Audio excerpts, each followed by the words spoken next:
జై శ్రీరామ్. నమస్కారం అండి. అందరూ కూడా ఈ వీడియోని స్కిప్ చేయకుండా చూడండి. ఈ క్రోధీ నామ సంవత్సరం అయిపోతున్నది. ఇక 2025 మార్చి 30వ తేదీ మనము కొత్త సంవత్సరంలోకి అడుగు పెట్టబోతున్నాం. శ్రీ విశ్వావసునామ సంవత్సరంలోకి మనము అడుగు పెట్టబోతున్నాం. ఈ గత ఏదైతే సంవత్సరాలు ఉన్నాయో ఈ క్రోధీ నామ సంవత్సరంలో మనం ఎలాంటి ఇబ్బందులు పడ్డాము, ఈ పేర్లకు తగ్గట్టుగానే క్రోధీ నామ సంవత్సరము, వికారి నామ సంవత్సరంలో మహమ్మారి కరోనా వచ్చి మనకి ఎలాంటి సిచ్యుయేషన్ మనకి తెచ్చిపెట్టిందో మనకందరికీ తెలుసు. ఈ పేర్లకు తగ్గట్టుగానే మన జీవితాలకి కూడా చాలా ఇబ్బందులు మనకి వచ్చాయి. క్రోధీ నామ సంవత్సరం, వికారి నామ సంవత్సరం. ఈ క్రోధీ నామ సంవత్సరంలో మనము అబ్జర్వ్ చేసే ఉంటాం, ఎక్కువ క్రోధంతో అటు సామాజిక పరంగా ఇటు రాజకీయ పరంగా అన్ని రంగాల వాళ్ళలోనూ కొన్ని ఇబ్బందులు తీసుకువచ్చి పెట్టింది ఈ క్రోధీ నామ సంవత్సరం. క్రోధము, ద్వేషము, ఎందుకు ఇలా జరిగింది క్రోధీ నామ సంవత్సరం అని మనం ఒకసారి తెలుసుకుంటే, ఎక్కువ శాతం గ్రహాలు ఎక్కువ రోజులు ఒకే ఇంట్లో ఉండడము, ఒక 22-23 రోజుల్లో మారబోయే బుధుడు 60 రోజుల పాటు ఒకే ఇంట్లో ఉండడము, తర్వాత కుజుడు 45 రోజులకి ఒకసారి మారే కుజుడు కూడా 6 మాసాల పాటు స్తంభించి ఉండడము, గురు వక్రి, శని వక్రి, శుక్రుడు వక్రి, ఉచ్చస్థానంలో వక్రించి ఎక్కువ కాలం ఉండడం లాంటివి. సో ఇవన్నీ కూడా వక్రగతి పొందిన గ్రహాలు మనకి ముందుకు వెళ్ళడానికి వదలకుండా వెనక్కి వెళ్ళడము, ఎక్కువ ఇబ్బందులు మనము పడి ఉన్నాం. అయితే శ్రీ విశ్వావసునామ సంవత్సరం మనకు పేరు ఆల్రెడీ మనకి చెప్పబోతున్నది. ప్రజల్లో ఒక విశ్వాసంతో, ఒక శాంతి సౌహార్దంతో అందరూ కలిసిమెలిసి వెళ్తారు ఈ సంవత్సరం అనే ఒక హోప్ అయితే నాకు ఉన్నది. అటు రాజకీయ పరంగా కావచ్చు, సామాజిక పరంగా కావచ్చు, తర్వాత ఏదైనా కానీ పెద్ద పెద్ద బిజినెస్ వేత్తలు కావచ్చు, బిజినెస్ విషయాల్లో, ఉద్యోగం విషయాలలో కావచ్చు, ఇలా ప్రతి ఒక్క విషయాలలో శ్రీ విశ్వావసునామ సంవత్సరం అందరికీ మంచి చేస్తుందని, మంచి చేయాలని మనం కోరుకుందాం. అయితే ఈ ఏదైతే శ్రీ విశ్వావసునామ సంవత్సరంలో 12 రాశుల వాళ్ళకి ఎలాంటి ఫలితాలు రాబోతున్నాయో తెలుసుకుందాం. దానికన్నా ముందు ఒక 2-3 నిమిషాల పాటు మీకు కొన్ని విషయాలని మీకు చెప్పబోతున్నాను. సోది అని అనుకోవద్దండి. సో అందరికీ కూడా అర్థం అవ్వాలి, అర్థం చేసుకోవాలి అనే ఉద్దేశంతోనే నేను ఇక్కడ చెప్పడం జరుగుతున్నది. ఈ గ్రహ సంచారం ఈ సంవత్సరం కనుక చూసుకున్నట్లయితే మార్చ్ 29వ తేదీ నుంచి శని గ్రహ మార్పు అనేది జరగబోతున్నది. శని కుంభరాశిని వదిలి మీనరాశికి వెళ్లి సంచారాన్ని ప్రారంభం చేస్తున్నారు. గురువు గారు మే 13వ తేదీ నుంచి ఆయన మిథున రాశికి వెళ్లి సంచారాన్ని ప్రారంభం చేస్తున్నారు.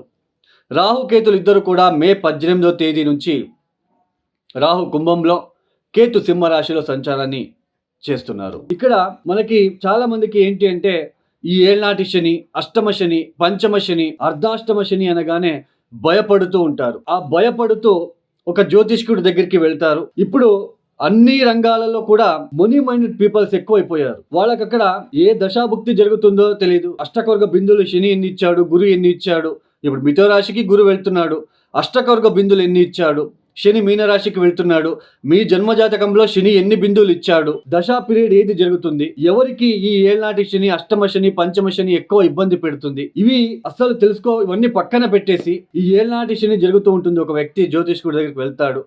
ఆ జ్యోతిష్కుడు శని గ్రహానికి సంబంధించిన నీలమణిని సజెషన్ ఇస్తున్నారు, ఉంగరం పెట్టుకోండి అని. తర్వాత ఇక్కడ ఇంకొక విషయం ఏంటి అంటే, ప్రజల్లో కూడా అలాంటి భావన వచ్చేసి, అంటే ఉంగరం పెట్టుకోగానే మన తలరాతలు మారిపోతాయి అన్నట్టుగా అనుకుంటూ ఉంటారు.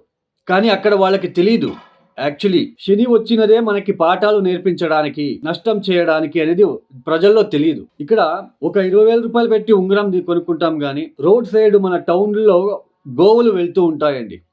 ఆ గోవులకి ఒక అరటిపండు కూడా ఇవ్వలేము. అలాంటి ఒక పరిస్థితిలో అందరూ వెళ్తున్నారు. శని అనగానే భయం అనేది ఉంటుంది. ఆ భయంతో పెద్ద పెద్ద హోమాలు, జంప్ స్టోన్లు వేసుకుంటూ ఉంటారు.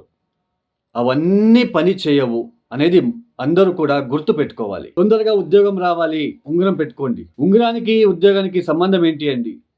మీ జన్మజాతకంలో దశమాధిపతి ఎక్కడున్నాడో, అమాత్యకారకుడు చాలా కీలకమైన పాత్ర అనేది వహిస్తుంది ఉద్యోగం విషయాలలో. తర్వాత ఈ భార్యాభర్తల మధ్య చాలా ఒడిదొడుకులు ఫేస్ చేస్తూ ఉంటారు. భార్యాభర్తలు ఇద్దరు కూడా చాలా ఇబ్బందులు పడుతూ ఉంటారు. పెళ్లి జీవితం చాలా ఇబ్బందులు పడుతూ చాలా కష్టాలతో వెళ్తూ ఉంటారు. ఇక్కడ ఒక చిన్న లాజిక్ ఉంటుంది. మీ జన్మ జాతకంలో ధారాకారకుడు ఎవరు? మన కాలపురుష చక్రంలో ధారాకారకుడు ఎవరు అంటే శుక్రుడిని రిప్రజెంట్ చేస్తాం. బట్ ఒక ఇండివిజువల్ జాతకానికి వచ్చినప్పుడు ధారాకారకుడు ఎవరు అని కనిపెట్టి ఆ ధారాకారకుడికి కొన్ని పరిహారాలు, సింపుల్గా ఉండే పరిహారాలు చేస్తూ పోతూ ఉంటే మ్యారేజ్ జీవితంలో అప్పుడు కొంచెం మార్పు అనేది వస్తుంది. ఒకటి గుర్తుపెట్టుకోండి, జ్యోతిష శాస్త్రంలో పూర్తిగా కర్మని పోగొట్టుకోవడానికి అయితే లేదు అండి. అయితే ఆ కర్మని తగ్గించుకోవడానికి మాత్రమే ఉంటుంది. మనము దేవుడి గుడికి వెళ్తాం, దేవుడు మనకి శిక్ష ఇవ్వడండి. దేవుడు మనకి ఏది ఇబ్బంది పెట్టాడు. దేవుడు మనకి అయినంత మనకి మంచి చేయాలని చూస్తాడు. అయితే మనం చేసిన కొన్ని తప్పుల వలన మనకి ఈ లెసన్స్ని ఎవరు నేర్పిస్తారు అంటే నవగ్రహాలు. ఈ ఏళ్ళనాటి శని, అష్టమ శని, పంచమ శని వచ్చినప్పుడు మనకి ఆత్మస్థైర్యం చాలా ఇంపార్టెంట్. ఆత్మస్థైర్యాన్ని ఎలా చూస్తాం? మన జన్మ జాతకంలో లగ్న స్థానాన్ని బట్టి మనము ఎలాంటి సిచ్యుయేషన్ వచ్చినా కూడా ఎలా ప్రవర్తిస్తాము, మనం ఫేస్ చేయగలమా లేదా అనేది మన లగ్న కుండలి చెప్తుంది. అందుకే గోచారం వేరు, లగ్న చాట్ వేరు. ఇప్పుడు ఏళ్ళనాటి శని వచ్చింది, ఉద్యోగం పోయింది. ఉద్యోగం పోగానే మనము కుమిలిపోతామా, లేదా ధైర్యం పెంచుకొని మనం ఇంకొక ఉద్యోగానికి ప్రయత్నాలు చేస్తూ ఉద్యోగం సాధిస్తామా అన్నది దశాభుక్తి వలన, లగ్నాధిపతి వలన మనం తెలుసుకోవచ్చు. ఇప్పుడు ఏళ్ళనాటి శని, పంచమ శని, అష్టమ శని ఎవరికైతే జరుగుతూ ఉందో వాళ్ళకి దశా పీరియడ్ గనక, చంద్ర మహాదశ, శని మహాదశ గనక జరుగుతూ ఉంటే వాళ్ళకి ఎక్కువ ఇబ్బందులు తప్ప మిగతా వాళ్ళకి ఉండవు. అష్టకవర్గ బిందువులు కూడా మనం చూసుకోవాలి. ఇప్పుడు ఈ శని గురించి ఇప్పుడు అన్ని రాశుల వాళ్ళు ఒక చిన్న రెమెడీ చెప్తాను శని కోసము. మీరు ఆ పరిహారాన్ని చేసుకోండి. 16 శనివారాలు ఈ బెల్లం నీళ్లు కలిపిన, ఏదైతే నీళ్లలో బెల్లం కలిపి ఆ నీళ్లతో గోధుమ పిండి తడిపి చిన్న చిన్న ఉంటలు చేయాలి. 8 ఉంటలు లేదా 16 లేదా 17 ఉంటలు చేసుకొని ఆ ఉంటలు చేసేటప్పుడు శం శనైశ్చరాయ నమః, శం శనైశ్చరాయ నమః, శం శనైశ్చరాయ నమః అనే ఒక మంత్రాన్ని పఠిస్తూ ఆ ఉంటలు చేసి టెరెస్ మీద కానీ కాంపౌండ్ మీద కానీ పెట్టండి 16 శనివారాలు. ఇది చేసి చూడండి, మీకు అర్థమవుతుంది. అవి పక్షులు తింటాయో, కాకులు తింటాయో, ఎలుకలు తింటాయో తెలియదండి. బట్ అది చేసి చూడండి. ప్లస్ ఇంకొక పరిహారం ఏంటి అంటే, తమిళనాడు దగ్గర పాండిచేరి మధ్యలో తిరువనెల్లూరు అని ఒక క్షేత్రం ఉంది, శని క్షేత్రం. అక్కడికి వెళ్ళి తగిన అభిషేకాలు, తైలాభిషేకం లాంటివి చేయించుకోవడా రావడానికి మాత్రమే ప్రయత్నం చేయండి. ఈ ఏళ్ళనాటి శని, పంచమ శని, అష్టమ శని వచ్చినప్పుడు శని మంత్రాలు కూడా చదువుకోరాదు అని నేను సజెషన్ ఇస్తానండి. ఎందుకంటే శని బలహీనపడి అక్కడ మనకి కర్మానుసారంగా మనకి ఇబ్బంది పెట్టడానికి వస్తూ ఉన్నాడు. మనము ఆయన నుంచి తప్పించుకోవాలి, తర్వాత ఆయన్ని ప్రసన్నం చేసుకోవాలి. అలాంటి పరిహారాలే మనం పాటించాలి. కాలభైరవేశ్వర గాయత్రి మంత్రం వస్తుంది, శివ పంచాక్షరి మంత్రం వస్తుంది. వృద్ధులకి సహాయ సహకారాలని అందించండి. తర్వాత గాడ్రేజ్, బీర్వా లాంటివి దానాలు ఇవ్వండి. ఏదైనా అనాథాశ్రమాలు, వృద్ధాశ్రమాలకి డొనేషన్ ఇవ్వండి. శని నుంచి తప్పించుకోవాలనే ఒక తపనతో సామూహికంగా హోమాలు, పెద్ద హోమాలు, జెమ్ స్టోన్లు ఇవన్నీ పని చేయవు.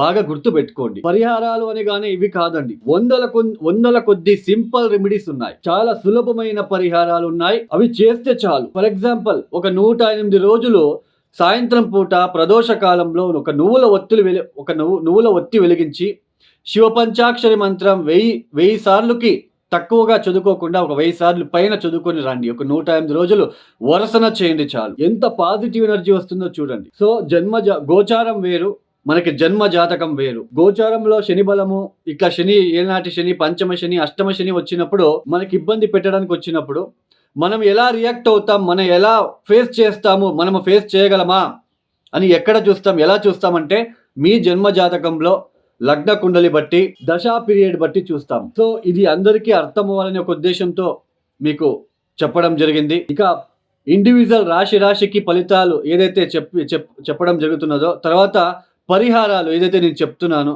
వాటిని మీరు పాటించుకుంటూ వెళ్ళండి. ఈ శనికి సంబంధించిన పరిహారాలు ఏదైతే బెల్లం నీళ్లు, గోధుమ పిండి మిక్స్ చేసి ఉంటలు చేసి 16 శనివారాలు టెరెస్ మీద పెట్టమని చెప్పాను. తర్వాత తిరువనెల్లూరు క్షేత్రానికి ఒకసారి వెళ్ళి రండి. ఫిబ్రవరి, మార్చ్, ఏప్రిల్, మే, జూన్, జూలై ఈ టైంలో మీకు ఎప్పుడైతే అప్పుడు ఒకసారి వెళ్ళి ఆయన్ని చూసుకొని దర్శనం చేసుకొని రండి.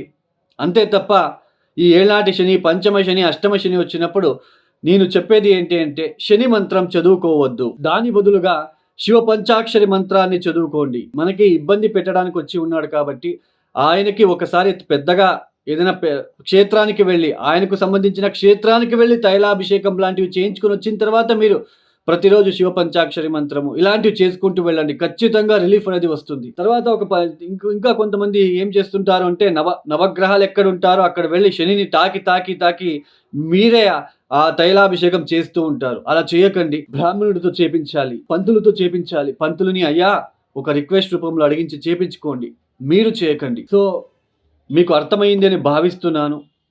ఇక ద్వాదశ రాశి వాళ్ళకి ఒక్కొక్క రాశి గురించి నేను ఎక్స్ప్లెయిన్ చేసి రెమెడీస్ ఇస్తాను, అవి చేసుకుంటూ వెళ్ళండి. అలాగే ఎవరికైనా పర్సనల్ ఆస్ట్రాలజీ కన్సల్టేషన్ కావాలనుకున్న వాళ్ళు డిస్ప్లే అవుతున్న నంబర్కి మీరు నేరుగా కాల్ చేయండి. మీరు ప్రాబ్లమ్స్ ఏమీ చెప్పుకోరాదు నా దగ్గర. నాకు కావాల్సింది డేట్ ఆఫ్ బర్త్, టైమింగ్స్, ఎక్కడ పుట్టారో మాత్రమే కావాలి. నేనే ఎక్స్ప్లెయిన్ చేస్తాను ఏ ప్రాబ్లంలో మీరు ఉన్నారు, ఎక్కువ ఏ విషయాల్లో మీరు ఇబ్బందులు పడుతూ వస్తున్నారు, మీ టోటల్ జాతకంలో ఏ ప్లానెట్కి మీరు ఎక్కువ రెమెడీస్ చేసుకుంటే మీ జీవితంలో కొంచెం బాగుంటుంది, రాబోయే రోజులు ఎలా ఉంటాయి, ఇలా ప్రతి ఒక్కటి ఎక్స్ప్లెనేషన్ చేసిన తర్వాత మీరు ఏదైనా క్వశ్చన్స్ అడగవచ్చు. స్వయంగా నేనే మీకు కాల్ పిక్ చేస్తాను. మీకు ఎవరికైనా పర్సనల్ ఆస్ట్రాలజీ కన్సల్టేషన్ కావాలనుకున్న వాళ్ళు కింద డిస్ప్లే అవుతున్న నెంబర్కి నేరుగా నాకు కాల్ చేయండి. ఇక ద్వాదశ రాశిల వాళ్ళకి ఎలాంటి ఫలితాలు ఉన్నాయో ఒక్కొక్క రాశి గురించి మనము చూసుకుంటూ వెళ్దాం. శ్రీ విశ్వావసునామ సంవత్సరంలో మీన రాశి వాళ్ళకి ఎలాంటి ఫలితాలు రాబోతున్నాయో తెలుసుకుందాం. ఈ యుగాది రోజు నుంచి జన్మ శని ప్రారంభమవుతున్నది. చంద్రుడు ఉన్న రాశి మీద శని వచ్చి పరిభ్రమణ చేస్తున్నాడు. అంటే ఆ స్థానంలో సంచారం అనేది చేయబోతున్నారు. మే 13వ తేదీ తర్వాత గురువు చతుర్థ స్థానానికి వెళ్ళిపోతాడు. అర్ధాష్టమ గురువు అని అంటాం. తర్వాత ఈ రాహుకేతువులు కూడా ఈ మే 18వ తేదీ తర్వాత రాహువు 12వ స్థానమైన కుంభరాశికి, కేతు 6వ స్థానమైన సింహరాశికి రాబోతున్నారు. ఇక్కడ ఈ మీనరాశి కథ అయిపోయింది అన్నట్టుగా కొంతమంది చెప్పడం జరిగింది. అయితే నేను ఇక్కడ ఒకటే చెప్తానండి. మీ జన్మ జాతకంలో గ్రహ దశ చూసుకోండి. చూడండి, ఇప్పుడు జన్మానికి శని వస్తున్నాడు. చంద్రుడు ఎక్కడైతే ఉంటాడో అక్కడ శని వస్తున్నాడు. అష్టకొర్గ బిందులు ఎన్ని ఇచ్చాడో చూసుకోండి. తర్వాత ఒకవేళ చంద్ర మహాదశనో లేదా శని మహాదశ గనక జరుగుతూ ఉంటే అలాంటి వాళ్ళకి ఎక్కువ ఇబ్బందులు రావడానికి అవకాశాలు ఉంటాయి. ఎటువంటి ఇబ్బందులు? మానసిక పరంగా, శారీరక పరంగా, అవమానాలు, అపవాదాలు, ఉద్యోగం నుంచి బయటికి రావడం, ఉద్యోగం వదిలేసి బయటికి రావడం లాంటిది, శారీరకంగా అసౌఖ్యం, సరిగ్గా భోజనం చేయలేకపోవడము, కొన్నిసార్లు తింటే 3 టైమ్స్కి తినే ఫుడ్ ఒకేసారి తినేస్తూ ఉంటారు. ఈ జన్మశని వచ్చినప్పుడు అలాంటి ఇంపాక్ట్ అనేది ఉంటుంది. తర్వాత ఇక్కడ లేజినెస్, ఎక్కువసేపు పడుకోవాలి అని అనిపిస్తూ ఉంటుంది. ఈ సమయంలో ఏ పని చేయడానికి కూడా మనకి ఇంట్రెస్ట్ రాదు. ఇలాంటి సిచ్యుయేషన్. ఒకవేళ మంచి గ్రహ దశ జరుగుతూ ఉండి శని గనక అష్టకొర్గ బిందులు ఒక 4-5 ఇచ్చి ఉంటే మేజర్గా మీకు నెగిటివిటీ ఉండదు. బాగా గుర్తుపెట్టుకోండి. ఒకవేళ 0, 1, 2 అష్టకొర్గ బిందులు ఇచ్చి శని మహాదశనో లేదా చంద్ర మహాదశనో గనక జరుగుతూ ఉంటే ఎక్కువ ఇబ్బందులు, కష్టాలు వస్తాయి. మంచి గ్రహ దశ మీకు జరుగుతూ ఉంటే ఇబ్బందులు అంతగా వచ్చినా కూడా వాటి నుంచి బయటపడతారు అని అర్థం. ఈ జన్మ శని సమయంలో జమ్ స్టోన్ వేసుకోకండి, నీలమణి అస్సలు ధరించకండి. మీనరాశి వాళ్ళకి శని, మీనరాశి లేదా మీన లగ్నం వాళ్ళకి శని వ్యయాధిపతి, లాభాధిపతి అవుతాడు.